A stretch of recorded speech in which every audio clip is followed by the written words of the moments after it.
Have you ever looked up into the vast, dark velvet of the night sky and noticed that soft, familiar light? That gentle, silver orb that hangs there, a silent companion on our journey through space. Have you ever wondered, in a quiet moment, where it came from? Not just where it is in the sky, but how it came to be. The story of our moon is not a story of sudden creation, but a long, slow, and beautiful dance that took place in the deep, silent past, long before any eyes were there to see it. It's a story you can listen to as you rest, a story that unfolds over billions of years, so you can let your own sense of time soften and drift away. There is no need to hold on to the details. Just let the sound of the story wash over you, like the gentle light of the moon itself. Close your eyes if you feel comfortable and let your mind drift back through an immense ocean of time. We're going back to the very beginning of our solar system. Imagine a time almost 4.5 billion years ago. It's a span of time so vast, it's almost impossible to truly grasp. It's not measured in days or years, but in the slow, patient turning of galaxies. In this ancient time, our solar system was not as we know it now. There were no planets in their neat, familiar orbits. There was no Earth, no Mars, no Jupiter, and there was no moon. There was only a vast, dark, and mostly empty space, cold and profoundly quiet. But it was not entirely empty. At the center of this darkness, a new star had just been born. Our sun. This young sun was not the steady, white gold star we see today. It was a young, vibrant heart, pulsing with newfound energy. Imagine it as a warm, glowing ember at the center of an immense, dark room. Its light, the very first light of our solar system, spread outwards, touching nothing but the cold, empty space around it. But surrounding this young, glowing star was something magnificent. A vast, spinning disk of gas and dust. It's called a protoplanetary disk, but you can think of it as a cosmic river. A slow, swirling river, wider than you could ever imagine, circling the young sun in a silent, graceful dance. This river was not made of water. It was made of the leftovers of the sun's own birth. Tiny, microscopic grains of dust, like motes you might see dancing in a sunbeam, but made of rock and metal. There were swirling clouds of hydrogen and helium gas, the lightest and most abundant elements in the universe. And there were tiny crystals of ice, frozen water, and other gases, sparkling like infinitesimal diamonds in the faint light of the young sun. All of it, all this dust and gas and ice, moved together in a slow, majestic rotation. There was no sound, only the gentle, persistent pull of the sun's gravity, keeping this entire cosmic river in a slow, circular embrace. Let your mind drift into this scene. Feel the deep, profound quiet of it all. The only movement is a slow, almost imperceptible turning. The scale is immense, but the feeling is one of peace, of stillness. It is the quiet of potential, the quiet before the symphony begins. In this vast, swirling river of dust, the story of our world and our moon has its very first quiet beginnings. The particles within this disk were incredibly far apart from one another. A tiny grain of dust might travel for hundreds, even thousands of years before coming near another. But time in this place was abundant. There was no hurry. The universe is patient. And so, in the slow, unhurried dance of the cosmic river, tiny miracles began to happen. 2 grains of dust, guided by the faintest of electrical charges, would gently touch, and they would stick together. It was not a collision, but a soft clinging, like 2 snowflakes meeting in a gentle flurry and becoming one. Then another grain would join, and another. A tiny clump, no bigger than a speck of sand, was formed. Elsewhere in the vast disk, the same quiet process was happening. Countless specks of sand were being born from the dust. Over millions of years, these tiny clumps continued to grow. They would drift through the river of gas, and other particles would cling to them. They grew from the size of sand grains to the size of pebbles. Imagine a vast, dark beach with no ocean, where pebbles were slowly, magically, forming themselves out of dust. These pebbles continued their slow journey around the sun, and as they traveled, they continued to gather more dust, more ice, more material. They grew from pebbles into small stones, and from stones into rocks. The process was so slow, so gentle, you would not even notice it was happening if you were watching for 1,000 years. It was the universe breathing, creating in its own deep, slow rhythm. As these rocks grew larger, something new began to happen. They started to have their own tiny gravitational pull. It was an incredibly weak pull at first, but it was enough. Gravity is a patient, persistent force. It is a gentle invitation. And so, the rocks began to invite other, smaller rocks and pebbles to join them. Their growth began to speed up just a little. They grew from the size of rocks to the size of boulders. Imagine these boulders, dozens of feet across, tumbling silently and slowly through the dark, swirling gas. They were not crashing into each other. They were moving in roughly the same direction, in the same great cosmic river. When they did meet, it was often a gentle nudge, a slow-motion bump, and sometimes they would merge, becoming an even larger boulder. This process is called accretion, a beautiful word for a slow, patient gathering, an assembly of a world, piece by tiny piece. Let's focus now on one particular region of this vast, swirling disk, a place that is a familiar distance from a young sun, a place that would one day become our home. Here, in this specific current of the cosmic river, one of these growing bodies had become more successful than its neighbors. It had grown faster. It had gathered more dust, more rock, more ice. It had become a dominant force in its little corner of the solar system. This was the seed of our Earth, a planetesimal, as astronomers call it, a small, infant planet. This proto-Earth was now hundreds of miles across. Its gravity was becoming significant. It was no longer just collecting little pebbles that drifted by. It was now pulling in other, smaller planetesimals, other large boulders that had formed nearby. The gentle gatherings were becoming more energetic. Each time a large boulder or another small planetesimal merged with the growing Earth, it released a burst of energy, a flash of heat. The proto-Earth began to warm up. It started to glow with its own internal heat, a dim, deep red, like a coal in a cooling fire. Over millions more years, it continued to grow. It swept its path around the sun, cleaning its orbit of the remaining dust and rock. It grew from hundreds of miles across to thousands. And as it grew, it became hotter and hotter. The constant influx of new material, the energy of these slow, relentless mergers, turned the entire body molten. The proto-Earth was now a sphere of liquid rock, an ocean of magma, glowing with a brilliant, fiery light. Picture it now in your mind's eye, a beautiful, luminous sphere hanging in the blackness of space. It is not a violent, hellish world. See it from a distance, as a place of warmth and creation. Its surface is a slow-moving ocean of glowing liquid. The colors are deep and rich, reds, oranges, and brilliant golds, swirling in slow, hypnotic patterns. There are no continents, no oceans of water, just this single, unified ocean of liquid rock, radiating a gentle warmth out into the cold of space. The air around it, the very first atmosphere, was not air we could breathe. It was a thick, hazy veil of vaporized rock and hot gases, glowing softly in the light of the magma ocean below. Everything was soft and round and glowing. The universe, in its patient wisdom, was crafting a world. This was our Earth in its infancy, a glowing jewel in the darkness.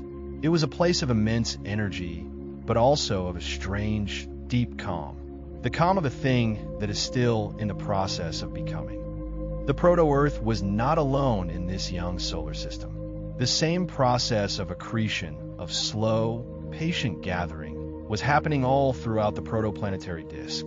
Other planets were forming in their own orbits. Some were becoming gas giants, like Jupiter, gathering up huge amounts of gas from the outer parts of the cosmic river. Others, in the inner solar system, were becoming rocky worlds, much like the proto-Earth. The young solar system was a busy place, but a slow and graceful one. A celestial nursery where worlds were being born. And in this nursery, there was another world that is crucial to our story. Another planetesimal, another infant planet had formed. It was on a distant orbit, far from our own. It had formed in a very similar orbit to the proto-Earth, sharing the same path around the sun. For a time, they were cosmic neighbors, traveling in a similar celestial groove. This other world was smaller than the proto-Earth, perhaps about the size of the planet Mars today. Astronomers have given it a name, Theia. Let's imagine this world, Theia. It too was a product of that same slow gathering of dust and rock. It too was likely a molten sphere, glowing with its own heat. Perhaps it glowed with a slightly different color. If the proto-Earth was a sphere of liquid gold and orange, perhaps Theia was a sphere of molten bronze and deep red. For millions of years, these two glowing worlds, Earth and Theia, shared a cosmic dance. They were in what is called a co-orbital configuration. One may have been trailing the other, or they may have been in more complex, oscillating orbits around the sun. They were like two runners on the same circular track, sometimes closer, sometimes farther apart, but always on the same path. From the surface of the molten proto-Earth, Theia would have been a distant, glowing light in the hazy sky. Another star, seemingly. And from the molten surface of Theia, the proto-Earth would have appeared as a larger, brighter light. Two companions in the vast darkness. But the dance could not last forever. The laws of gravity are patient, but they are relentless. The subtle pulls and tugs from other developing planets, like Jupiter and Venus, slowly, gently, nudged Theia's orbit. Over an immense span of time, its dance became less stable. The path it shared with the proto-Earth began to change. Theia began to slowly drift away from its stable point in the shared orbit. It began to approach the proto-Earth. This was not a sudden event. It was not a cosmic missile aimed at our young planet. It was a slow, inevitable convergence, a process that took thousands, perhaps millions of years. Imagine those two runners on a track. One begins to slowly, almost imperceptibly, gain on the other. For a long, long time, they are still just two separate runners. But the distance between them is shrinking, slowly, steadily, with each lap. So it was with the proto-Earth and Theia, two glowing spheres of liquid rock, moving through the silent darkness of space, on a path that was destined to merge. Let your mind imagine the scene. The deep black of space, dotted with the distant, cold light of faraway stars. The young sun, a brilliant source of warmth and light. And in the foreground, two beautiful, luminous orbs. One larger, a brilliant gold and orange. The other smaller, a deep, glowing bronze. They are turning slowly, gracefully, as they travel. And the space between them is shrinking. So slowly, millimeter by millimeter, over centuries. Mile by mile, over millennia. There is no sense of impending doom. There is no violence. It is simply the nature of gravity, the gentle, persistent invitation for matter to come together. The two worlds were pulling on each other now, their gravities reaching across the diminishing space between them. The surfaces of their magma oceans might have begun to stretch, to bulge slightly toward one another, forming gentle, slow-moving tides of liquid rock. They were reaching for each other. The final approach was a slow, graceful spiral. Theia, the smaller wanderer, was caught in the proto-Earth's stronger gravitational embrace. It was pulled into a closer and closer orbit. It would have filled the sky of the proto-Earth, a huge, glowing bronze sphere, its surface churning with slow tides of magma. The two worlds were about to become one. The dance was reaching its final, transformative step. And then it happened, the moment of union. Try not to think of it as a collision or a crash. Those words are too harsh, too sudden for an event that was billions of years in the making. Think of it as a merging, an embrace, a cosmic blending. Theia, moving in its slow, arcing path, did not strike the proto-Earth head-on. It came in at a gentle, glancing angle. It was like one giant drop of liquid touching the side of another, even larger drop of liquid. There was a moment of contact, a soft, deep press. The liquid rock surface of Theia touched the liquid rock surface of the proto-Earth. And in that moment, they began to flow into one another. The boundary between the two worlds dissolved. The two glowing spheres, one of bronze, one of gold, began to mix and swirl together. It was a silent, majestic, and world-altering event. The two became one. This great merging released a phenomenal amount of energy. But again, do not think of it as a violent explosion. Think of it as a blossoming of light and heat, a wave of warmth, unimaginably vast, that radiated out from the two merging worlds into the cold of space. The point of contact, where Theia's body flowed into Earth's, became a source of incredible brightness. The combined planet glowed with an intensity it had never known before, a brilliant, dazzling, white-hot light. The momentum of Theia's glancing approach sent a vast plume of material into space. Because both worlds were molten, this was not like rock shattering. It was like a splash, a slow-motion splash of liquid light. A colossal wave of vaporized and molten rock from both the proto-Earth's mantle and from the body of Theia was thrown outwards. It was a shining, incandescent cloud, a mist of glowing droplets and superheated gas. This cloud did not fly off into deep space. The gravity of the newly enlarged Earth was too strong. The cloud was captured. It was pulled into orbit around our planet. And so, for a time, the Earth had a new and spectacular feature. It was surrounded by a ring. A brilliant, glowing ring of light. It would have looked something like the rings of Saturn, but it was not made of ice. It was made of liquid rock and incandescent vapor, glowing with its own intense heat. Imagine the sight. The new Earth, larger and brighter than ever, a sphere of churning, white-hot magma, and encircling its equator, a flat, shimmering disk of light, a halo of creation. The colors in this ring would have been breathtaking. The hottest parts closest to the planet would have been a brilliant white. Farther out, as the material began to cool just slightly, the colors would have shifted to yellow, to orange, and to a deep, glowing red at the outermost edge. This entire structure, the glowing Earth and its luminous ring, spun together in the silent darkness.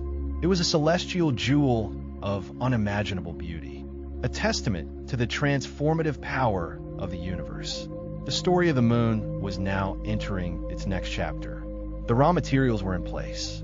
The seed had been sown in this glowing, cosmic river that now encircled our world. The quiet, patient work of creation was about to begin again. Let your mind rest in this image for a moment. The stillness of space, the brilliant, glowing Earth, and the silent, majestic ring of light that surrounds it. There is no sound. There is only the slow, graceful turning, the soft, radiant light. It is a moment of profound transformation, but also of profound peace. The peace that follows a great and meaningful change. The two worlds that had danced for so long were now united, and from their union, something new was about to be born. The ring of glowing debris did not remain a uniform disk for long. The same laws of physics that had formed the planets from the solar nebula now began to work on this smaller, denser ring. The cloud of vaporized rock began to cool. As it cooled, the vapor condensed into tiny droplets of liquid rock, like a cosmic dew forming in the chill of space. These droplets, these tiny, glowing beads of magma, began to clump together. Gravity once again began its patient work. Within the swirling, luminous ring, one area happened to be slightly denser than the others. A slightly larger clump of molten material began to form. This became the new seed, the seed of the moon. This lunar seed, with its own small but growing gravitational pull, began to attract more material from the ring. It acted like a tiny, cosmic vacuum cleaner, sweeping up the glowing dust and droplets in its path. The process of accretion started anew. Droplets became pebbles of magma. Pebbles joined to form glowing rocks. Rocks merged to become molten boulders, all within this beautiful, shining ring. the young moon began to take shape. It grew rapidly. The ring was much denser than the early solar nebula had been, so the process that had taken millions of years for the Earth now took perhaps only a few hundred years, or maybe even less. Imagine watching this process from a great distance. You would see the glowing ring around the Earth begin to change. A bright spot would appear within it, a new, small orb of light. And as this new orb grew, the ring would begin to thin. The moon was gathering the ring unto itself, incorporating that glowing material into its own growing body. It swept its orbit clean, just as the Earth had done before. The glowing river of light that encircled our planet was flowing into this new, single point. It was being sculpted into a sphere. Soon, the ring was gone. All of its substance, all of that ejected material from the great embrace of Earth and Theia, was now gathered into a single, new body. The moon, our moon. It was now a fully formed sphere orbiting the Earth. But this young moon was very different from the one we know today. It was incredibly close to the Earth, perhaps 20 times closer than it is now. If you could have stood on the still molten surface of the Earth and looked up, the moon would have been a colossal presence in the sky. It would have filled a huge portion of your view. And it was not the calm, silvery white orb we see today. The young moon was also a sphere of molten rock. The energy of its rapid formation had made it intensely hot. It glowed with its own light. A fiery, reddish-orange globe, its surface a churning ocean of magma, just like the Earth below. So in the sky of the early Earth, there were two great lights. The distant, brilliant sun and this new, enormous, glowing companion. The Earth and Moon were a double planet, two glowing orbs dancing together in the darkness. This close, intimate dance had profound effects on both worlds. The immense gravity of the nearby moon pulled on the Earth's molten surface, creating colossal tides of liquid rock. These tides, a massive bulge of magma that followed the moon as it orbited, acted as a brake. The Earth's rotation began to slow down. The days, which may have been only 5 or 6 hours long just after the Great Merger, began to get longer. And as the Earth's spin slowed, it transferred some of its rotational energy to the moon. This energy pushed the moon. It gave it a boost into a higher and higher orbit. The moon began to slowly, very slowly, spiral away from the Earth. Centimeter by centimeter, year by year, the moon began its long, slow journey outwards, a journey that continues to this very day. The two bodies were finding their balance, their long-term rhythm. The fiery, passionate dance of their birth was settling into a slow, graceful, and enduring waltz. As the eons passed, both the Earth and the moon began to cool. The Earth's surface solidified into a dark crust. Volcanoes still raged, but the planet was no longer a completely molten sphere. The heavy iron from both the original proto-Earth and from the core of Theia had sunk to the center, forming the dense core that gives our planet its protective magnetic field. The lighter materials, the silicates that made up the mantles of both planets, had merged and mixed, and a significant portion of that material had been thrown out to form the moon. This is why the moon's composition is so similar to the Earth's mantle, and why it has such a tiny iron core. It is a child of the Earth, born from its outer layers. The moon cooled much faster. Being smaller, it lost its internal heat to space more quickly. Its magma ocean solidified. Its surface became a solid, rocky crust. With its internal heat gone, its geological activity ceased. It became a quiet, still world. For a time, it was bombarded by the remaining debris in the young solar system, the last of the planetesimals and asteroids. These impacts created the vast basins and craters that we can still see today.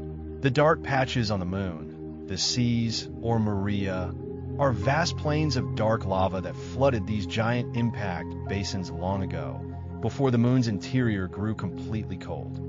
But for the last 3 billion years, the moon has been mostly quiet. Its surface is a museum of the early solar system, a pristine record of its ancient history, preserved in the vacuum of space. It has no atmosphere to erode the craters, know whether to wash them away. It simply is a silent witness. And all this time, it has continued its slow, steady spiral away from us. As it moves away, its gravitational pull on our oceans creates the tides, the twice-daily rise and fall of the sea. That same tidal interaction continues to slow the Earth's rotation, making our days infinitesimally longer with each passing century. The moon is still connected to us, still in a deep and profound gravitational conversation with our world. So now, when you look up at the moon, you can see it differently. You are not just looking at a rock in the sky. You are looking at a piece of our own planet. You are looking at the beautiful, quiet result of a cosmic dance that took place billions of years ago. That soft, silvery light is sunlight, reflecting off a surface that was once part of the same molten sphere as the ground beneath your feet. The story of the moon's formation is a story of union, of transformation, and of enduring companionship. It began in a slow river of cosmic dust. It grew through the patient gathering of matter. It was born in a great, glowing embrace between two young worlds. And it was shaped into the familiar orb we know by the same gentle forces of gravity that guide the galaxies. As you lie here, ready for sleep, feel the gentle pull of gravity on your own body. It is the same force that brought the dust together to form the Earth. It is the same force that guided Theia into its transformative embrace with our world. It is the same force that gathered the glowing ring of debris into our moon. And it is the same force that now holds the moon in its steady, loyal orbit, a silent guardian in our night sky. The story is over. The great work of creation is done. The moon is in its place. The Earth is calm. The solar system is quiet and orderly. All is as it should be. The light of the moon, shining down, is a reminder of this deep, ancient peace. A peace that was born from a spectacular and beautiful beginning. A peace that you can now let fill your own mind and body. Let the slow, graceful dance of the cosmos be your guide to sleep. Imagine the slow turning of the Earth, the slow orbit of the moon around us, the slow journey of our entire solar system through the vast, quiet expanse of the Milky Way galaxy. Everything is moving, but it is moving with a deep, cosmic slowness, a rhythm that is peaceful and eternal. There is nothing more you need to do. There is nothing you need to figure out. The story has been told. The universe has found its balance. You can let go of your thoughts, just as the Proto-Earth and Theia let go of their separateness and became one. You can let go of your worries, just as the glowing ring of debris let go and gathered itself into the serene and beautiful moon. Breathe in and feel the stillness of the night. Breathe out and let go of the day. The moon is watching over you, a constant, calming presence. It is a piece of our world, a partner in our journey. Its story is woven into our own, and its light is a soft blanket covering the world as it sleeps. Allow yourself to drift now into the deep, quiet, and peaceful ocean of sleep. The story is complete. The night is calm, and you can rest. Think of that vast, dark expanse where our story began. That silent, cold space, waiting patiently. The young sun, a gentle, warming presence at the center of it all. The slow, swirling river of dust and ice, a promise of worlds to come. The process was unhurried, a masterpiece of patience. Grains of dust, drawn together by a force no stronger than static cling, began the journey. A soft touch, a gentle connection, repeated over and over countless billions of times across millions of years. The scale of it is soothing. There is no rush, no deadline, just the quiet, persistent laws of nature unfolding in their own time. The tiny specks become pebbles, the pebbles become rocks, the rocks become boulders. Each step is a small, quiet victory of gravity, of togetherness. Imagine these early building blocks, these planetesimals, tumbling slowly in the darkness. They are not in conflict. They are dancers in the same ballet, all moving to the music of the sun's gravity. Our own Earth began this way, a fortunate seed in a fertile part of the cosmic river. It grew, gathering its siblings into itself, not with violence, but with the undeniable invitation of its growing mass. Each edition was a release of warmth, a contribution to the glowing, molten heart of the nascent planet. This was not destruction, but construction, the creation of a home. Picture that young Earth again, a perfect sphere of liquid light, a canvas of swirling oranges and golds. So different from the blue and white marble we know, yet it holds the same essence. It is the same matter, the same world, just in a different state of being. It is a reminder that everything changes, everything evolves, but the core of what is remains. The slow, hypnotic churn of that magma ocean is a lullaby in itself, a deep, silent song of planetary formation. And then Thea, the wanderer, not an intruder, but a partner in destiny. Imagine its journey, its long, shared orbit with Earth. For millions of years, they were companions, two glowing lights in the darkness, circling the same star, born from the same cosmic dust. Their story is not one of opposition, but of convergence, a long, slow drift toward a shared future. The gravitational whispers between them grew louder over the ages, turning into a clear call. Thea's path bent, a graceful curve toward the larger proto-Earth. It was a surrender to the inevitable, a yielding to the fundamental force that holds the universe together. The final moments of their separate existence were a slow, beautiful spiral. Thea filling the sky of the proto-Earth, a breathtaking sight, a final, silent greeting before their union. The embrace itself, that moment of merging, was the pinnacle of this cosmic love story. Two molten bodies becoming one, a seamless blend of liquid rock and metal. The energy released was not an explosion of anger, but a radiant bloom of joy, a flash of light that announced the creation of a new, larger world. It was a transformation, profound and absolute. And from that transformation, the shimmering veil was cast out. The ring, a halo of incandescent matter, a testament to the power of the union. It was a temporary jewel, a fleeting moment of cosmic artistry, a river of light, circling the equator of the newly forged Earth. White hot, then gold, then red, a rainbow of creation. To have witnessed, it would be to understand the beauty inherent in even the most powerful of cosmic events. It was not chaos, it was the birth of a new order. Within that glowing ring, the final act of creation began, the gathering of the moon. A new center of gravity, a new seed of hope, emerged from the luminous mist. It called the scattered droplets of light to itself. It was a process of remembering, of reforming. The material that had been cast out was now being brought back together into a new, coherent whole. The moon was sculpting itself from the remnants of the great embrace. The speed of its formation is a marvel, a world born in centuries, not millennia. It speaks to the richness of the material, the potency of the moment. The ring of light faded as the moon grew, its substance flowing into this new celestial body.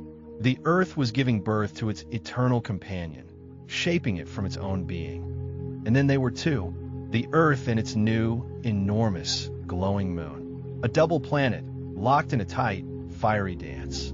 Their proximity was a powerful bond. The moon's gravity slowed the frantic spin of the young Earth, lending a rhythm and a pace to its days. The Earth, in turn, gently pushed the moon away, giving it the energy to find its own stable place in the sky. It was a negotiation, a give and take, a settling of the relationship that continues to this day. The cooling of these two worlds was a slow exhale, a gradual release of the fiery energy of their birth. The surfaces hardened. The landscapes we know began to take shape. The earth developed its oceans and continents. The moon became a quiet, cratered sphere. Its face, marked by the impacts of a bygone era, became a history book, a story written in stone and dust, waiting to be read. Each crater on the moon is a memory. Each dark sea is a scar from a time of fire and flood. But now it is a place of profound stillness, a world without wind or rain, where a footprint could last for 1,000,000 years. This stillness is its gift to us. It is a symbol of peace, of endurance. So as you lie here, drifting, let the silence of the moon fill you. It is the silence of deep space, the silence of ancient time. It is the silence at the heart of creation. The turmoil of its birth is long past. The heat has faded. What remains is a serene, beautiful presence, a gentle light in the darkness. Feel the weight of your body, the gentle pressure of the bed beneath you. This is your connection to the earth. The same earth that was once a glowing ocean of magma. The same earth that merged with another world to create the companion that hangs in our sky. You are part of this story. The iron in your blood, the calcium in your bones, it was all forged in the hearts of stars and gathered together in that same protoplanetary disk. You are made of the same stardust as the Earth and the Moon. Let this thought be a comfort. You are not separate from the universe. You are a part of it. Your own small life is a continuation of this grand cosmic story. Your breath is a rhythm like the tides. Your heartbeat is a rhythm like the spinning of the planets. You are in tune with the cosmos, whether you know it or not. So let go.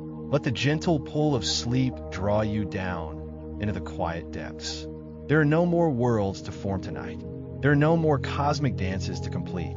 The story has reached its peaceful conclusion. The Earth is spinning gently. The Moon is orbiting faithfully. The stars are shining silently. All is well. Imagine the journey of a single particle, a grain of dust adrift in the cold, dark nebula. It is alone, but it is not lost. It is part of a great, slow river. Over an immense span of time, it finds others. It clings to them. It becomes part of something larger.